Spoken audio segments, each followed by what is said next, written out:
2021년 통계청의 혼인 이혼 통계에 따르면 30년 이상 결혼 생활을 유지하다 이혼한 부부는 전체 이혼 건수에서 17.6%를 차지하는 것으로 나타났어요. 10년 전인 2011년엔 7%에 불과했던 항혼이혼이 10년 새 2.5배 이상 증가한 셈인데요. 이처럼 항혼이혼이 늘어난 원인으로는 이혼에 대한 인식이 예전에 비해 간대해진 사회적 분위기와 여성이 경제적으로 자립할 수 있는 환경이 과거보다 나아진 이유가 있었고요. 또 최근 들어서는 부모의 이혼에 대해 자녀들이 관대해진 정서적인 이유도 항혼이혼이 늘어나는 원인으로 보고 있어요. 하지만 그렇더라도 나이 들어서 의지할 배우자가 있는 게 없는 것보단 훨씬 낫겠죠. 그래서 오늘은 20년, 30년 같이 살아도 여전히 사이좋은 부부들의 특징을 통해서 부부관계 회복의 힌트를 찾아보는 시간을 가져볼게요. 끝까지 집중해주세요. 안녕하세요. 알아두면 삶이 힘이 되는 채널 매일 3분입니다. 우리 50대, 60대 분들의 경우 벌써 결혼한 지 짧게는 20년, 길게는 30년이 넘어갈 텐데요. 그렇다 보니 부부 사이에 젊어서처럼 설레는 감정은 온데간데 없을 거예요. 대부분 소 닭 보듯이 지내거나 아니면 개와 고양이처럼 으러렁대지 않으면 다행이죠. 그런데 부부 생활을 20년, 30년 이상 유지하면서도 여전히 사랑이 넘치는 인꼬부부들도 분명히 존재해요. 이렇게 오랜 기간 사랑을 유지하는 부부들은 무엇이 다른 것일까요? 지금부터 확인해 볼게요.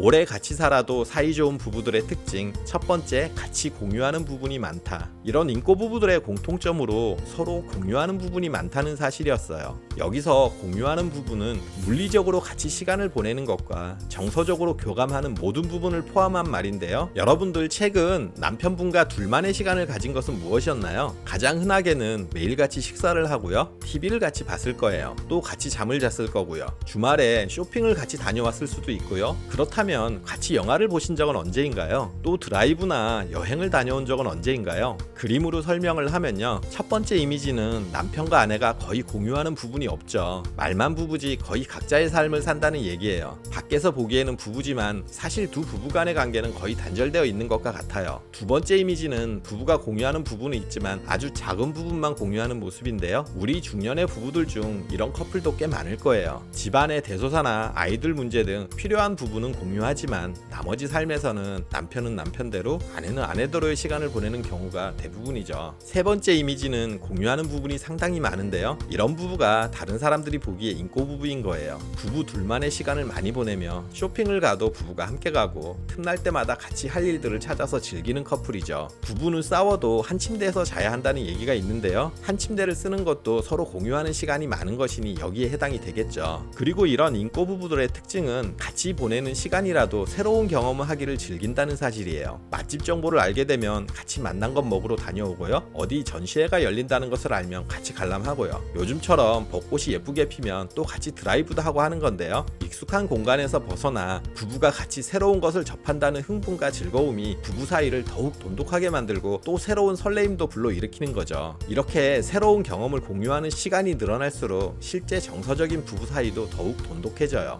남편분과 이런 새로운 경험을 해본 게 언젠지 기억하시나요? 기억이 떠오르지 않으신다면 요즘 날씨도 좋고 꽃도 예쁜데 드라이브라도 떠나보시면 어떨까요? 오래 같이 살아도 사이좋은 부부들의 특징, 두 번째, 항상 서로에게 적극적으로 반응한다. 일반적인 부부들과 인꼬부부들의 가장 쉽게 느껴지는 차이는 서로를 대하는 방식인데요. 행동과 대화에 있어서 인꼬부부들은 늘 상대방에게 적극적으로 반응을 하는 경향이 있어요. 예를 들어서 쇼핑을 갔는데 아내가 남편에게 저 블라우스 어때 보여요? 하고 물었을 경우 일반적인 남편들은 건성으로 응 예뻐 이러고 마는데요. 하지만 인꼬부부의 남편 같은 경우는 당신은 피부톤이 밝으니 저 블라우스가 잘 어울리겠어. 이런 식으로 성의껏 아내의 물음에 반응을 하는 거죠. 또 부부 사이에 갈등이 생겼을 경우에도 일반적인 아내의 경우 그러고도 당신이 남편이야? 내 마음을 알기나 해? 이렇게 말하죠. 반대로 인꼬부부의 아내의 경우는 당신 생각도 이해해요. 하지만 이번에는 내 말을 들어주면 좋겠어요. 하고 상대의 기분을 고려해서 감정이 상하지 않게 반응을 해요. 신혼부부들을 대상으로 한 실험에서 각 커플이 상대방의 물음에 매우 다른 반응을 보인다는 것을 발견했는데요. 세 가지 지적이 먹이는 소리를 들은 아내가 저 새가 무슨 새죠? 들어봐요 라고 말했을 때 거기에 적극적으로 반응하는 남편들이 있었던 반면 그냥 응 하고 성의 없이 대답하는 남편들도 있었는데요.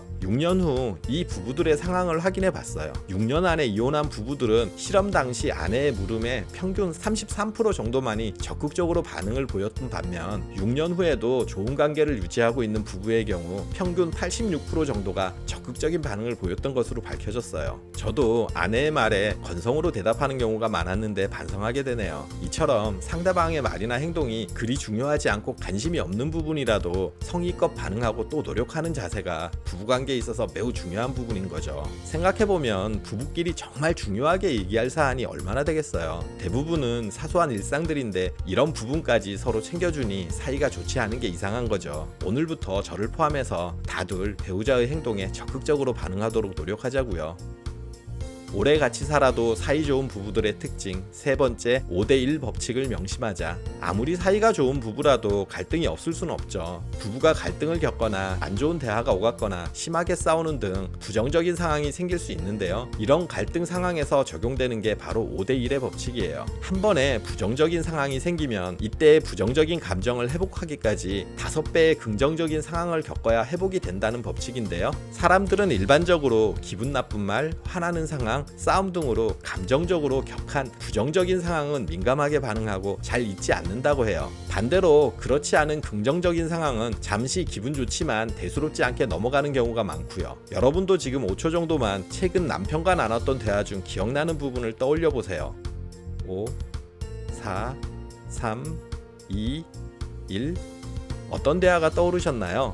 대부분의 분들이 긍정적이었던 대화보다 부정적인 상황에서 했던 얘기들이 더 쉽게 기억에 떠올랐을 거예요. 이처럼 한번 상대방의 마음을 상하게 했을 경우 그 감정의 5배만큼의 기분 좋은 상황을 겪어야 기분이 풀린다는 것은 사이좋은 부부들은 평상시 부정적인 상황보다 긍정적인 상황을 최소 5배 이상 공유하고 지낸다는 얘기와 같아요. 그러니 여러분도 배우자와 사이좋게 지내고 싶다면 부정적인 감정이 들 때마다 생각하셔야 해요. 내가 이 부정적인 감정을 지금 발산할 경우 5배만큼의 긍정적인 노력을 기울여야 이 관계가 회복된다는 것을요. 큰 소리 한번 치고 며칠을 눈치 봐야 하는 상황인 거죠. 그러니 화가 난다거나 할 경우 바로 생각대로 말하거나 행동하지 마시고 마음이 좀 가라앉은 다음에 얘기를 시작하는 지혜를 가져보세요. 지금까지 20년, 30년 이상 오래 같이 살아도 사이좋은 부부들의 특징 3가지에 관해서 말씀드렸는데요. 이런 부부들은 같이 공유하는 부분이 많았으며 항상 서로에게 적극적으로 반응을 했으며 5대1 법칙처럼 긍정적인 상황을 많이 만드는 부부들이었어요. 결혼의 성공은 단순히 좋은 짝을 찾는 데서 오지 않는다. 그보다 좋은 짝이 되는 데서 온다. 이렇게 미국의 교육자 바넷 브리크너가 얘기했는데요. 우리도 좋은 짝을 찾기보다 좋은 짝이 되도록 노력하면 좋겠어요. 여러분들의 행복한 부부 생활을 응원할게요. 그리고 오늘 정보가 도움되셨다면 구독, 좋아요, 알림 설정 해주시고요. 더 유익한 영상으로 다시 찾아뵐게요. 저는 매일 3분 대표 큐레이터 송한결이었습니다. 감사합니다.